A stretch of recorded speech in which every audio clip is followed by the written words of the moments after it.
Carrusel Deportivo, con Dani Garrido. Cadena Y SER. con Aida Bao, son las 11:02 de la noche, vamos con la información. Aida, buenas noches. ¿Qué tal, Dani? Muy buenas noches. Y empezamos por la novedad de la tarde. El CEO de Ribera Salud, la empresa que se encarga de la gestión privada del Hospital Público de Torrejón en Madrid, pasa al ataque. Le sonará a esta empresa porque esta semana se han hecho públicos unos audios en los que se escuchaba a este hombre, a Pablo Gallard, decir en una reunión privada que había que engrosar las listas de espera y rechazar las intervenciones poco lucrativas para que su empresa ganase más dinero. Bueno, pues esta tarde en un comunicado que ha enviado a los trabajadores y al que ha tenido acceso la cadena SER en Madrid, Gallard habla de acusaciones falsas y asegura que el audio está editado y recortado, eliminando partes sustanciales del mismo. Difunde un audio adicional en el que se le escucha decir que están dispuestos a quedarse en el proyecto, aunque la rentabilidad que vayan a tener de aquí al futuro sea cero, pero audio en el que, en cualquier caso, no se contradice a lo ya publicado por el diario El País y en el que también se dice eso de aumentar las listas de espera para mejorar los beneficios. Radio Madrid, Javier Carrera.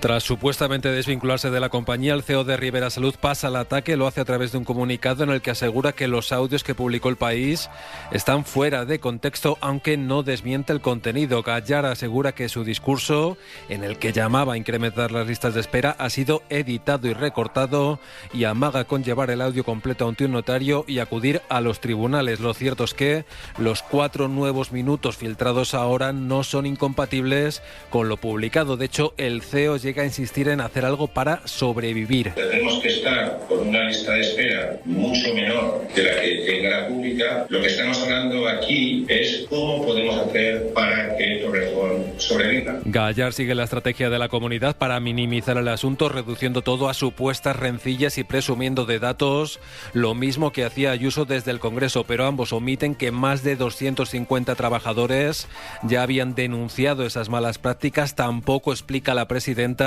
que desde que ella dirige la comunidad ha entregado 88 millones de euros extra, 33 este mismo verano, a este centro, el principal beneficiario del modelo de libre elección de Ayuso, junto a los 4 hospitales de Quirón, el grupo para el que trabajaba su pareja Alberto González Amador.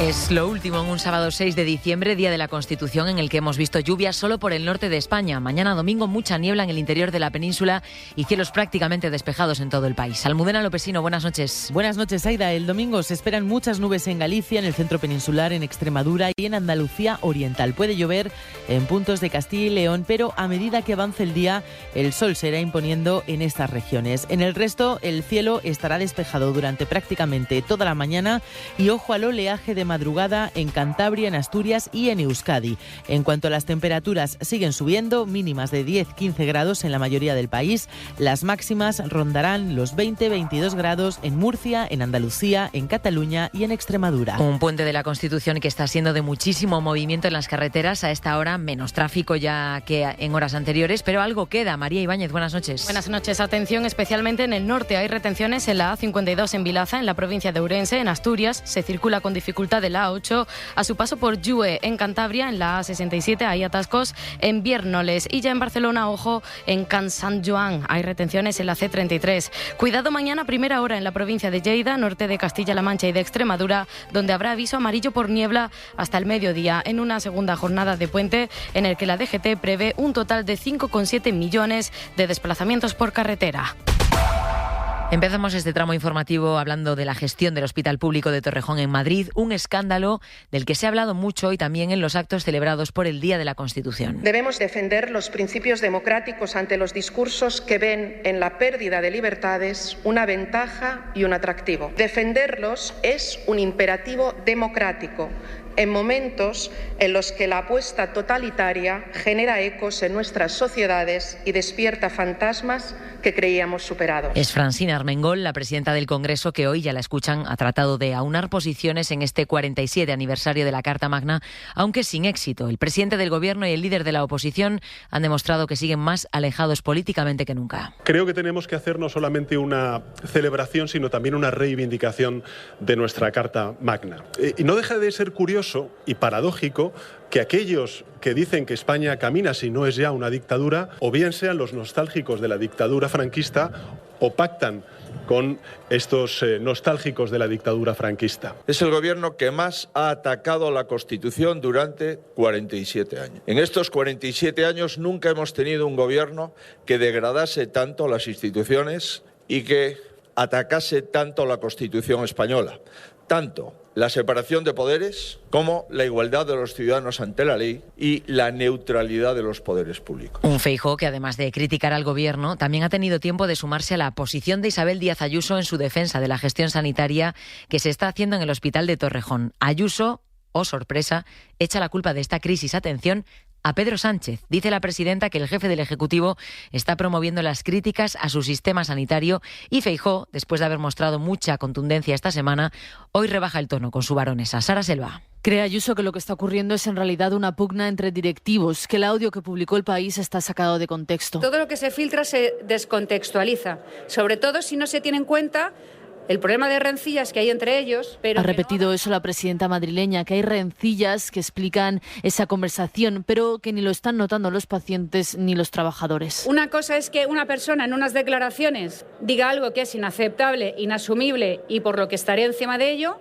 y cosas diferentes que ha hecho el hospital. Le parece bien a Ayuso que hayan apartado al CEO y promete actuar con contundencia si alguien utiliza la sanidad como negocio, pero de momento lo que está haciendo la comunidad es una inspección que demuestra, dice, que el hospital funciona y que los pacientes están satisfechos. Feijóo, que empezó la semana pidiendo una auditoría rigurosa, avala ahora la gestión de Ayuso y cree que en ningún caso lo ocurrido en Torrejón puede servir para poner en duda todo el modelo sanitario. La ministra de Sanidad cree que es eso lo que está en duda, el modelo. El problema es que no es un fallo del sistema, el problema es que esto no son rencillas entre dos directivos de Ribera Salud, el problema es que este es el modelo de la señora Ayuso. Y es lo que opina también Óscar López. La señora Ayuso está convirtiendo un derecho en un negocio. Ayuso cree, en cambio, que el gobierno está exagerando. Esto dicen los populares, pero no es lo que dicen los trabajadores del hospital. Esta tarde Comisiones Obreras ha señalado al gobierno de Díaz Ayuso por la gestión que Ribera Salud ha hecho en el hospital de Torrejón. Acusa Comisiones a Ayuso por ignorar, dicen, las denuncias de los profesionales sanitarios. Samuel Mosquera es portavoz de Sanidad en Comisiones. Somos los profesionales sanitarios los que llevamos años denunciando la mala praxis laboral y asistencial en estos centros, y la Administración siempre ha mirado para otro lado. Que no manipule y que no dirija el foco hacia otras direcciones. La responsabilidad máxima es de la Comunidad de Madrid. El caso es que en los actos de la Constitución el presidente del Gobierno también ha entonado el mea culpa después de las denuncias anónimas contra Paco Salazar, el que fue un colaborador muy cercano al presidente que dejó sus cargos en el PSOE y en Moncloa en el mes de julio tras las acusaciones de acoso sexual a mujeres con las que trabajaba. Pedro Sánchez ha reconocido hoy en primera persona el error, dice, de no haber agilizado las denuncias internas que se hicieron en el partido. Guillermo Lerma, buenas noches. ¿Qué tal? Buenas noches. Es la primera vez que Sánchez se pronuncia sobre la gestión de un caso que para la oposición pone en duda el compromiso del PSOE con la lucha feminista. Por eso el presidente ha reiterado en varias ocasiones que su partido no ha actuado con connivencia ni ha tratado tampoco de encubrir los comportamientos de Paco Salazar. Ha admitido, eso sí, errores no intencionados a la hora de gestionar las denuncias. Reconoce que no se tramitaron a la velocidad necesaria. Durante 5 meses el Comité Antiacoso de Ferraz no hizo nada con los expedientes. El jefe del Ejecutivo asegura que asume en primera persona la responsabilidad de esa falta de reacción en un intento también por zanjar el debate interno sobre quién tuvo la culpa. Por cierto, que frente a los llamamientos que esta semana han hecho dirigentes como Adriana Lastra, el presidente del Gobierno ha defendido que el PSOE no puede llevar a la Fiscalía las denuncias. Dice que eso solo pueden hacerlo las propias mujeres, a las que va a ofrecer todo su apoyo si finalmente deciden acudir a la justicia. En conversación con los periodistas, Lerma, el presidente también se ha encargado hoy de dejar claro otro mensaje. Pedro Sánchez ve claro que hay legislatura para rato e incluso ante el bloqueo de Junts cree que todavía hay posibilidades de aguantar esta legislatura, afirma Sánchez, porque los socios, según dice, no quieren elecciones. Sí, Sánchez cree que los socios no quieren elecciones, quieren que haya legislatura por muy compleja que parezca. Esa es al menos su impresión. El jefe del Ejecutivo no incluye en esos socios a Junts, admite que no hay contactos con los de Puigdemont, pero aún así pide paciencia, porque lo que está haciendo el Gobierno, dice, es cumplir con los compromisos pendientes posibles para recomponer esa relación. El presidente ve motivos para continuar, traslada optimismo, tanto que cree que en este momento su partido sería la primera fuerza si hubiese elecciones. Son los datos que maneja el gobierno. Por cierto, que descarta Sánchez una gran crisis de gobierno para que salgan los ministros, que son también candidatos autonómicos. Los cambios, aclara, serán puntuales y cuando correspondan.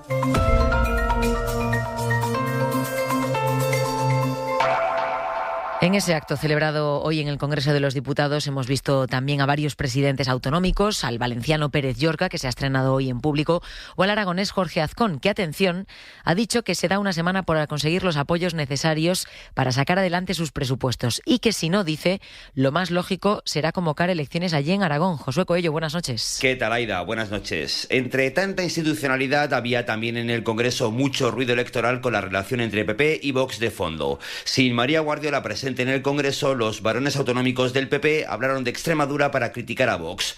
El murciano Fernando López Miras retomaba la idea de una supuesta pinza de la ultraderecha con el PSOE. Vox está más pendiente de atacar y de desgastar al Partido Popular que al Partido Socialista. Se están retratando. Una crítica parecida que también nos trasladaron desde el entorno de la presidenta madrileña con una idea, la de la repetición electoral, que no descartaban fuentes cercanas a Ayuso para no tener que aceptar lo que consideran chantajes de Vox.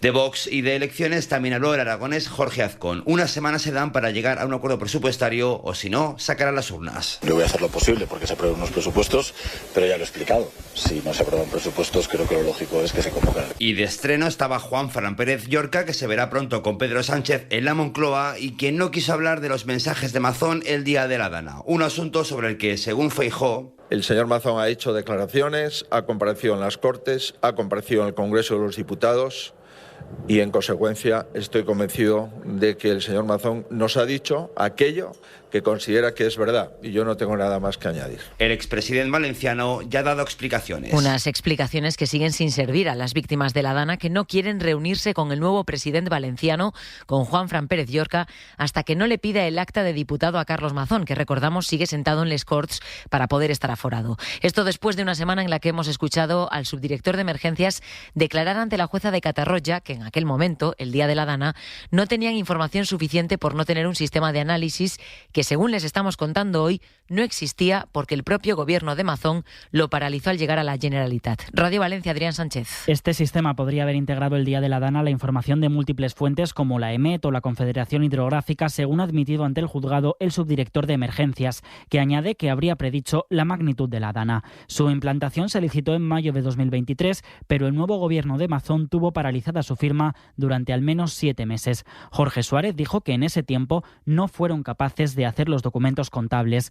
El contrato se firmó justo antes de la Dana, pero un año después todavía no está implantado. La diputada socialista Alicia Andújar pide explicaciones al conseller de emergencias. Este sistema de análisis que hubiera ayudado a predecir los impactos el día de la Dana. La Consellería argumenta que tienen 2 años para poner en marcha este análisis y niega el retraso. Se trata de una herramienta que sí que tienen ya otros territorios como Cataluña o Murcia. Y también sobre la Dana, la Asociación de Víctimas Mortales ha reaccionado este sábado a los mensajes conocidos el viernes entre Mazón y Salomé Pradas. Rosa Álvarez, su presidenta. Esa hipotética reunión queda de momento sin poderse valorar hasta que no exista esa demanda de acta de diputado. Anuncia que no se van a reunir con el nuevo presidente Juan Fran Pérez Llorca hasta que no le pida a Carlos Mazón que deje su escaño en les Corts. De la política, pero sobre todo de los tribunales, recogemos también una imagen de la tarde. Hoy, día de la Constitución, ante el Tribunal Supremo, nueva concentración de cientos de personas para apoyar al exfiscal general del Estado, Álvaro García Ortiz. María. Unas 300 personas, según delegación del Gobierno, se han vuelto a concentrar frente al Alto Tribunal por segunda vez. La anterior fue hace 2 semanas,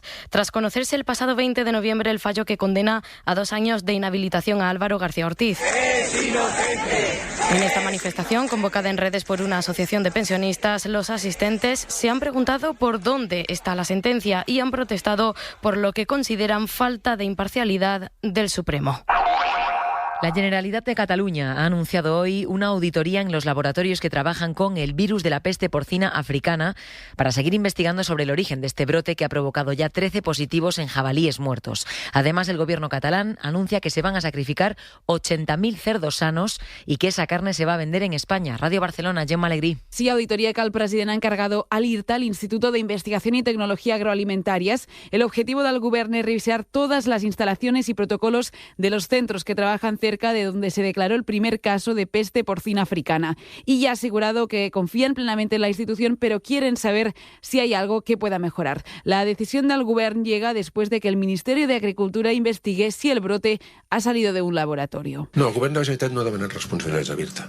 El Govern de la Generalitat, d'acord amb aquest informe i d'acord també amb el Ministeri d'Agricultura, no descarta cap opció, però tampoc en confirma. Por cierto, por recomendación de la Unión Europea se ha ampliado el número de granjas que deberán sacrificar cerdos. Serán todas las incluidas en los 91 municipios afectados, estén dentro o fuera del perímetro de seguridad de 20 kilómetros. Al final serán 55 explotaciones que suman 80.000 cerdos. Esta carne, que es totalmente segura, de cerdos sanos, se venderá en España, ya que no se puede exportar. La justicia ha acordado este sábado, hoy, el ingreso en prisión provisional comunicada y sin fianza para la madre del niño de 4 años presuntamente asesinado el miércoles en Garrucha, en Almería. Entran en la cárcel tanto ella como su pareja sentimental. Y en Madrid, suceso trágico que ha ocurrido hoy, una mujer con problemas mentales se ha precipitado al vacío con sus 2 hijos de 3 años desde un 10º piso. Ella ha fallecido por el impacto. Los niños están graves en el hospital. Radio Madrid, Alfonso Gea. Se trata de un suicidio. La madre de 48 años ha agarrado a sus 2 hijos de 3 y se ha lanzado al vacío desde la 10ª planta de un edificio de vivienda situado en el madrileño distrito de Ciudad Lineal. Ella ha fallecido en el acto, pero los niños han sobrevivido porque sus cuerpos han caído sobre el de la madre, que ha amortiguado el impacto. Sufren heridas graves, aunque ya están ingresados en 2 hospitales de la capital. La víctima mortal sufría problemas psiquiátricos y ese parece ser el origen de esta dramática muerte. La policía descarta, por tanto, la posibilidad de violencia de género. La Unión Europea, Alemania y España responden a la administración de Donald Trump, que aseguró este viernes que la Unión Europea estaba en decadencia y que se enfrentaba a la desaparición de su civilización, entre otras cosas, por sus políticas migratorias. Berlín y Madrid han sido contundentes, Bruselas, de nuevo, más tibia con Trump. Carlos Sevilla, buenas noches. ¿Qué tal? Buenas noches. Al gobierno alemán no le han gustado las referencias a Europa y a su país que la administración Trump ha incluido en su nueva hoja de ruta de política exterior. Dice el ministro de Exteriores germano que no necesitan que nadie les aconseje en cuestiones como la protección de la libertad de expresión o la organización de nuestras sociedades. Pedro Sánchez, sin mencionarlo, también parecía responder hoy al documento de la Casa Blanca. Europa es una aliada y Europa, por tanto, no es una vasalla de ningún poder nacional en otras latitudes geográficas. Y menos contundente ha sido la alta representante de Exteriores de la Unión Europea, que coincide con Trump en que a Europa le falta autoestima. Dice Kaja Kallas que Europa ha estado subestimando su propio poder y que deberíamos tener más confianza en nosotros mismos. En su estrategia de seguridad nacional, la Casa Blanca sostiene, entre otras cosas, que en Europa se están erosionando los derechos fundamentales y que están desapareciendo las identidades nacionales por culpa de las políticas migratorias. Pues precisamente el que fue el gran amigo de Donald Trump, el dueño de X, Elon Musk, ha llamado esta tarde a la abolición de la Unión Europea. El magnate está muy enfadado después de que la Comisión Europea haya anunciado una multa de 120 millones de euros a su red social por el diseño engañoso de su marca azul de verificación de cuentas.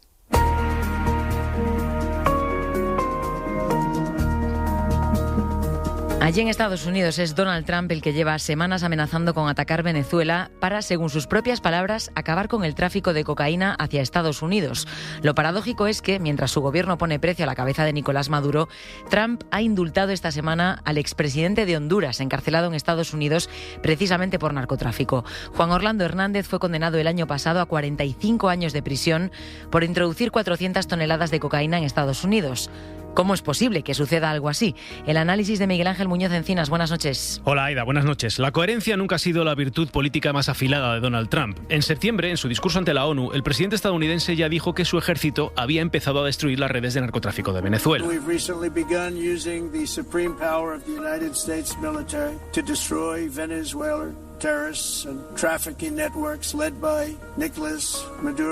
Redes dirigidas, decía, por Nicolás Maduro. Semanas antes de este discurso, su fiscal general Pam Bondi había ofrecido una recompensa por información para detener al presidente venezolano. Today, the Department of Justice and State Department are announcing a historic Recompensa de $50 millones. Lo paradójico es que al tiempo que busca detener al presidente venezolano por tráfico de drogas, a Trump no se le ha ocurrido otra cosa que indultar al expresidente de Honduras, Juan Orlando Hernández, que fue condenado por narcotráfico el año pasado. Años de investigación, meses de juicio y una condena nada menos que a 45 años de prisión por introducir 400 toneladas de cocaína en Estados Unidos. Todo borrado por decreto presidencial. Lo peor es que cuando le han preguntado esta semana a bordo del Air Force One que por qué había indultado a Juan Orlando Hernández, no sabía ni de quién le hablaban.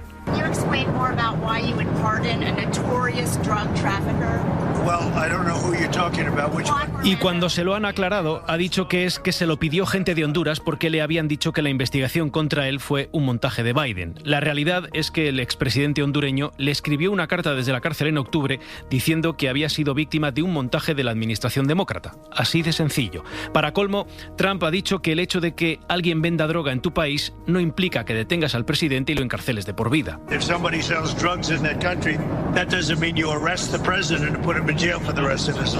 Con esta solidez argumental, no es de extrañar que el líder de los demócratas en el Senado, Chuck Schumer, hable sin ambajes de la jodida hipocresía de Donald Trump. De todas formas, no es la primera vez que el presidente de Estados Unidos admite que no sabe a quién ha indultado. En octubre, Trump también concedió el perdón presidencial al dueño de la empresa de criptomonedas Binance, condenado por blanqueo. Y cuando en una entrevista en la CBS le preguntaron que por qué había tomado esa decisión,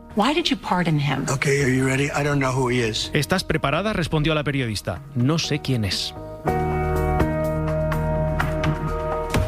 El canciller alemán Friedrich Merz ha comenzado hoy un viaje de 2 días a Israel. Es el primer viaje al Estado hebreo desde que está en el cargo y la idea es verse mañana con Benjamín Netanyahu para, además de abordar las relaciones bilaterales, estabilizar el alto el fuego en Gaza. Eso es lo que dice el gobierno alemán. Belu Jiménez, buenas noches. Buenas noches, Aida. El canciller alemán Friedrich Merz ha llegado hoy a Israel en lo que va a ser su primera visita al país hebreo y antes de llegar allí a Israel ha hecho una parada en Jordania. Allí ha pedido a las autoridades israelíes que desistan en sus intentos de anexionar Cisjordania y ha dicho también que la situación entre Palestina e Israel tiene que pasar a la segunda fase, mencionando la solución de los 2 estados. Mañana domingo está previsto que Merz mantenga una reunión con Netanyahu, un encuentro que tratará de reencaminar las relaciones entre Israel y Alemania, después de que Alemania rompiera relaciones con el país hebreo en agosto al imponer un embargo de armas parcial a Israel, unas restricciones que Alemania eliminó la semana pasada al considerar que Israel cumple el alto el fuego en Gaza. Y en Siria, cuando estamos a punto de cumplir un año de la caída del régimen de Bashar al-Assad, el presidente sirio ha acusado esta tarde a Israel de exportar sus crisis a Siria y le exige a Netanyahu que se retire del suroeste del país. Es en esa zona en donde Netanyahu ha llevado a cabo la mayor matanza de civiles desde la caída de Bashar al-Assad hace ahora un año. Allí ha matado a una quincena de personas, entre ellas a varios miembros de una misma familia con la que ha estado nuestro enviado especial Nicolás Castellano. Buenas noches. ¿Qué tal? Buenas noches, Aida. Sí, dentro de este país que resurge hay mucha Siria, como la que hemos visto esta tarde-noche en las calles de Dera, una ciudad clave que empezó en 2011 con las primeras manifestaciones contra el régimen y que fue escenario también de algunas de las grandes matanzas. Allí, algunos que regresan celebran este cambio de rumbo del país. Celebrado el festival de liberación. I'm happy. Y luego está la Siria, que sigue llorando a sus muertos, no solo por los enfrentamientos entre las minorías, fruto también de este año, ha pasado con los drusos, ha pasado con los alawitas, sino por las víctimas del ejército de Israel. Sintieron como si bombardeos por helicópteros, artillería. Donde Qasem nos cuenta cómo un misil israelí acabó con la vida de 5 miembros de su familia en una casa de civiles. Primero un misil, luego los tanques, la metralla los remató contra la pared. Solo escapó uno de los pequeños que estaba en la cocina. Que pongan límite a Israel, que frenen a Israel. Denuncia las constantes incursiones del ejército israelí que ha ocupado el suroeste del país y contra lo que se posiciona el nuevo hombre fuerte del país, Al-Shara, que reclama a Netanyahu que deje de desviar sus crisis internas en territorio de Siria. Y hoy nos vamos con la música de la moda. Muy bien. Van por allí los héroes del sábado. ¿Dónde están los que pueden parar el mundo solo? Pues me encantan, Bao. A ver, no nos hemos resistido porque esta canción se titula Los héroes del sábado. Sí, estuvieron aquí en Carrusel hace 7-8 años, cuando en las primeras horas de Carrusel Deportivo no había fútbol y se podía hacer otro tipo de cosas que molaba mucho. Y bueno, vino una serie de grupos, Lori Meyers también fantásticos, Vetusta Morla muy bien. Y vino La Moda y fueron súper profesionales, simpáticos, majos, cantaron este tema en 1932. Aquí estuvieron muy majetes. La Moda, ¿no? Son majetes, Yago. Muy bien. Sí, a mí me gustan mucho. Y por cierto, que tienen una historia de que les estafó una tiquetera, una empresa de estas de venta de entradas, y ¿no? le levantó una pasta tremenda al grupo. Y ellos dijeron, evidentemente, no vamos a suspender los conciertos porque la gente no se lo merece. La tiquetera se llevó la pasta, no vieron ni un duro y a pesar de todo hicieron todos los conciertos y la verdad muy buena gente y muy currantes. Han sacado un discazo, por cierto. Ahora Chavales muy majos, pues nos alegramos por La Moda. Un día los traemos. Hombre, no, es que la gente que lo bien merece se comenta tranquilamente. Bueno, pues aprovechamos lo de los héroes del sábado para mandarle un saludo a los que estén trabajando en sábado de puente, que habrá taxistas y habrá gente por ahí que está currando. Un montón de peña. Pues nada, que ya tendrán descanso también. Gracias, Bao. Hasta por aquí, Yago. Vamos con el tramo. ¿Dónde están los que pueden parar el mundo? Carrusel Deportivo con Dani Garrido, Cadena SER.